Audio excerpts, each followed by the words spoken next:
El diccionario de inglés de Oxford concluye que la palabra blizzard probablemente es una onomatopeya, creada con el mismo sentido que originó palabras como blow, blast y bluster. Se usaba desde el siglo XVIII, pero era poco común y no se asociaba solo al clima invernal, hasta que la prensa la popularizó por el invierno de 1880-81, hecho famoso por la novela de 1940 de Laura Ingalls Wilder, El largo invierno. Se le llamó de varias maneras: el largo invierno, el invierno duro, el invierno de nieve, el invierno negro o el invierno del hambre. El periodista J. Mark Powell comentó: si crees haber vivido un clima invernal severo, no importa cuán malo haya sido, no se compara con esto. La madre de todos los inviernos malos. Es una historia que merece ser recordada. La tormenta de nieve de octubre de 1880 en las grandes llanuras americanas fue excepcional y además muy temprana. El boletín de la Sociedad Meteorológica Estadounidense del 19 de junio de 2020 indicó que las tormentas de nieve en octubre son poco comunes y aún más en el este de Dakota del Sur. El Departamento de Recursos Naturales de Minnesota señala que la tormenta de nieve del 16 de octubre fue la más temprana registrada en la historia del estado. La tormenta fue especialmente devastadora porque ese otoño, hasta ese momento, había sido excepcionalmente cálido. En Yankton, Dakota del Sur, se registró una temperatura máxima de 84 grados en octubre. El 13 y 14 de octubre las máximas fueron 62 y 58 grados. Antes de la tormenta, el clima era templado. Michelle Morris, en Héroes, Heroínas e Historia, cuenta que en el verano de 1880, la gente del territorio de Dakota no sospechaba el duro invierno que venía. El veranillo de San Juan se extendió hasta octubre, y la gente se estaba tomando su tiempo con los preparativos finales para el invierno. Faltaba cortar heno, recoger maíz para forraje y juntar leña. Estos valientes pioneros no sabían lo mucho que una pequeña postergación pronto los afectaría profundamente. Ese efecto sería notable. El colono Eduardo Jensen, del condado de Grant, Dakota del Sur, escribió: el invierno llegó antes de que estuviéramos listos. Juan Stanley, editor del Gary Interstate de Gary, Dakota del Sur, recordó: fue un glorioso otoño y el trabajo de la granja estaba avanzado cuando, el 15 de octubre, otra fecha inolvidable, una llovizna fue bienvenida por todos. Fue una noche agradable en esa casa de campo, con todos los niños presentes de nuevo y con la bienvenida de la lluvia golpeando el techo y las ventanas. Pero la ventisca ya se estaba gestando. La reseña meteorológica mensual del Servicio Meteorológico de los Estados Unidos indicó que la depresión se centró en Dodge City, Kansas, la mañana del 15, pero disminuyó rápidamente al norte y este del centro, mientras la tormenta se intensificó rumbo al noreste. Como resultado, se reportó que la fuerte nevada bloqueó las vías del tren en la región entre el Mississippi y el río Missouri. El Servicio Meteorológico Nacional explica en su archivo de historia del clima: una violenta tormenta de nieve temprana devastó Minnesota y las Dakotas. Ráfagas de hasta 70 millas por hora en Yankton, Dakota del Sur, y ventisqueros de 3 a 4.5 metros en el noroeste de Iowa y sureste de Dakota del Sur. Canby, Minnesota, registró ventisqueros de nieve de hasta 6 metros por la tormenta. Herbert Schell, historiador de la Universidad de Dakota del Sur, escribió en su libro que Mary Paulson, hija de inmigrantes noruegos en Yellow Madison, Minnesota, recordó abrir la puerta el 16 de octubre y ver una pared de nieve caer dentro de la casa. Su padre tuvo que subirse a una silla para hacer un agujero en la nieve y poder salir gateando de la casa. Durante gran parte del invierno, los niños podían deslizarse desde las cimas de los techos durante los descansos en la nevada. Incluso las casas de 2 pisos tenían nieve hasta las ventanas del segundo piso. Nadie estaba preparado para la nieve tan profunda tan temprano en la temporada, y los agricultores de toda la región fueron sorprendidos con sus cosechas aún por recoger y con pocas reservas de combustible. Todavía no habían molido su grano ni sacado sus papas cuando llegó la primera tormenta de nieve de este invierno. La profesora Margaret Mays Busted de la Universidad de Nebraska-Lincoln, escribiendo en el Boletín de la Sociedad Meteorológica Americana, explicó la causa. Durante la tormenta de nieve de octubre de 1880, un sistema de baja presión quedó estancado en el noroeste de Iowa y noreste de Nebraska. Al noroeste de este sistema, un periodo prolongado de precipitación se combinó con una bolsa de aire frío que trajo temperaturas bajo cero y vientos fuertes, ya que persistía un gradiente de presión muy marcado. La mezcla de precipitaciones, frío extremo, nevadas y fuertes vientos por un gran gradiente de presión causó probablemente la ventisca. El sistema estancado hizo que la nevada y la nieve arrastrada duraran de 2 a 3 días en la región. La tormenta fue lo suficientemente severa como para bloquear el transporte. Una carta de Eliza Jane Wilder, tía de Laura Ingalls Wilder, en los archivos nacionales, relata la tormenta. En octubre llegó una ventisca de 3 días y no veíamos nada a 3 metros. Los ferrocarriles estuvieron bloqueados 10 días y la nieve en las zanjas era como hielo. Tras la tormenta, fui al pueblo por harina y carbón, pero los comerciantes no tenían nada. Un vagón de harina habría llegado en unas horas cuando ocurrió el bloqueo. El Cantón Advocate de Dakota del Sur informó. Una tormenta de nieve, probablemente la peor vista en el sur de Dakota, azotó la región desde el viernes con truenos y relámpagos hasta la medianoche del sábado. Suspendió actividades, derribó cables de telégrafo, bloqueó ferrocarriles y la nieve acumulada alcanzó 15 a 25 pies en las zanjas junto a las vías. La tormenta fue intensa, según Magic Mass and Sturdy Ships. Cubrió 500 millas cuadradas e incluyó Nebraska, las Dakotas, Minnesota, Iowa, Wisconsin y el norte de Michigan. Depositó varias pulgadas de nieve tanto en las calles de la ciudad como en los valles del condado. Dañó propiedades y destruyó la vegetación. En Illinois y Wisconsin, el viento alcanzó 125 millas por hora. Cayeron solo unas pocas pulgadas de nieve, pero el viento fuerte la arrastró con tanta fuerza que los cortes ferroviarios y la mayoría de los caminos quedaron llenos de ventisqueros. El tráfico en Milwaukee y Chicago se detuvo. Grupos de rescate en trineos intentaron llegar a trenes varados con comida y mantas. En Milwaukee y Chicago, el viento rompió ventanas y muchas personas tiritaban junto a chimeneas y estufas de carbón. No se sabe cuántos murieron en esta ventisca, pero probablemente menos que en la gran ventisca de 1888.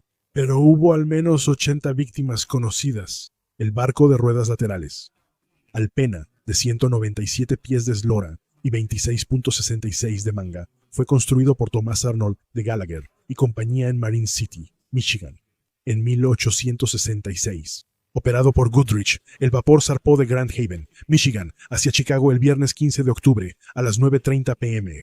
La tormenta que azotó las Dakotas llegó a los Grandes Lagos el 16 y fue llamada el Gran Vendaval.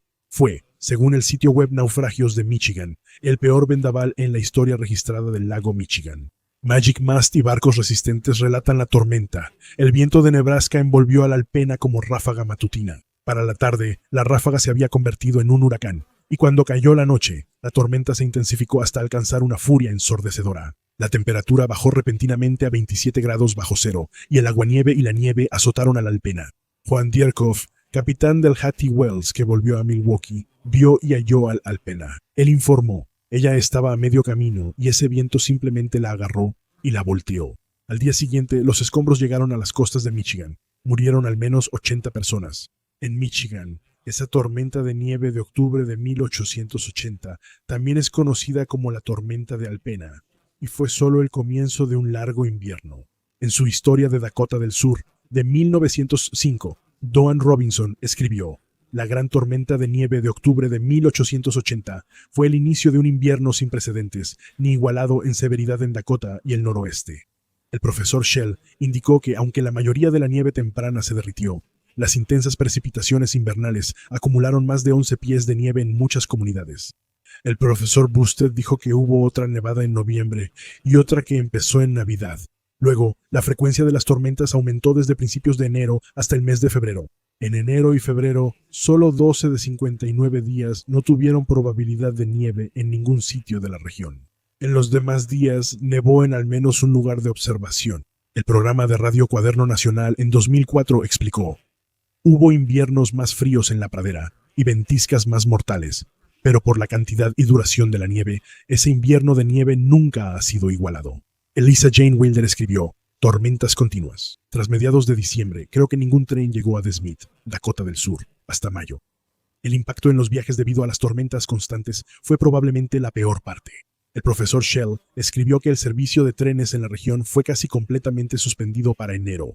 Los ferrocarriles desenterraron las vías, pero nuevas tormentas las cubrieron otra vez. Una tormenta el 2 de febrero detuvo el tráfico de trenes desde Sioux Falls. El tren no volvió a funcionar hasta el 15 de junio, 4 meses y medio después. Shell concluye que las dificultades fueron causadas más por el bloqueo de nieve que por el frío.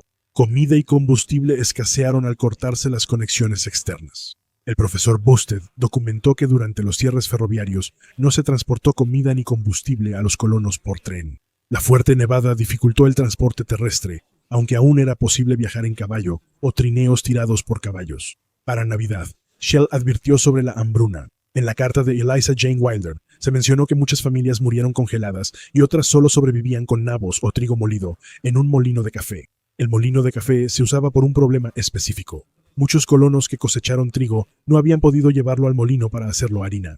Las familias se veían obligadas a moler pequeñas cantidades a la vez en un molino de café para convertirlo en una papilla comestible o pan. De igual manera, muchos no habían tenido tiempo de almacenar el suministro de combustible para el invierno y se vieron obligados a torcer paja en bloques para usarla como combustible, un esfuerzo que consumía mucho tiempo y que aún así producía un combustible de mala calidad. El impacto no solo afectó a las personas, también fue significativo en el ganado. El profesor Shell escribió: la nieve era tan profunda en las praderas que el ganado no podía alimentarse del pasto de búfalo esencial para los rancheros en invierno. La nieve llegó temprano en otoño y cubrió el suelo todo el invierno, impidiendo que el ganado se moviera. Miles de cabezas murieron de hambre, a veces a la vista del heno que los rancheros habían almacenado para alimentar al ganado cuando no pudiera pastar.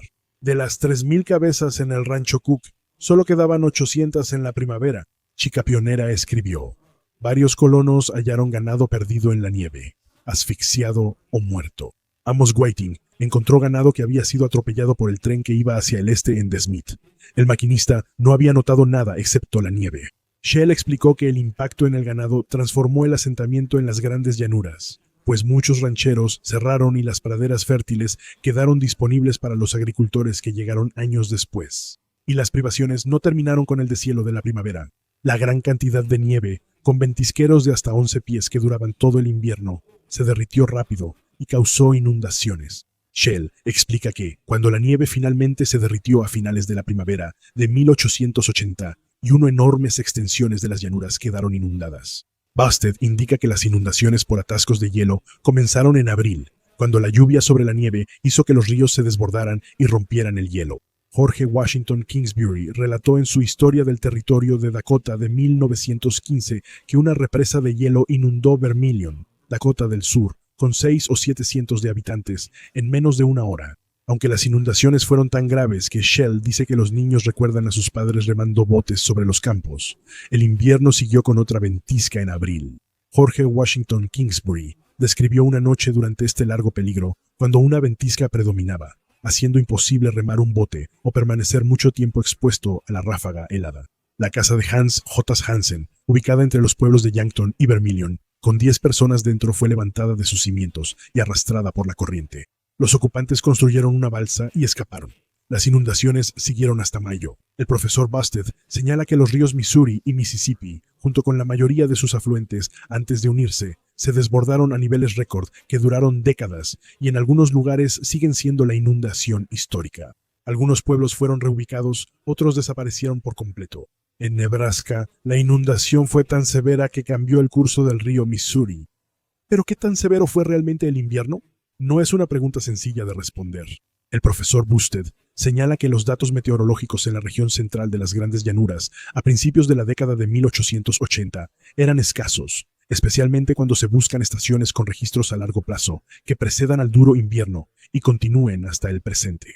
Busted logró reunir datos suficientes para clasificar el largo invierno en el índice acumulado de severidad de la temporada invernal, que mide temperaturas, nevadas, profundidad de la nieve y duración de las condiciones invernales. Determinó que este invierno fue de los más severos desde la llegada de colonos europeos al centro de Estados Unidos. El autor Dan L. White concluye en su libro El largo y duro invierno de 1880-81 cómo fue que fue un invierno increíble, agonizante y terrible. Aún así, el espíritu pionero se mantuvo. La gente colaboró para que las familias tuvieran comida. La gente arriesgaba sus vidas viajando entre tormentas para llevar grano al molino, para que se moliera y así pudieran sobrevivir al invierno. Incluso el libro de Laura Ingalls Wilder termina con una nota esperanzadora, con la familia cenando Navidad en primavera tras la llegada del tren con comida. Ese libro termina así.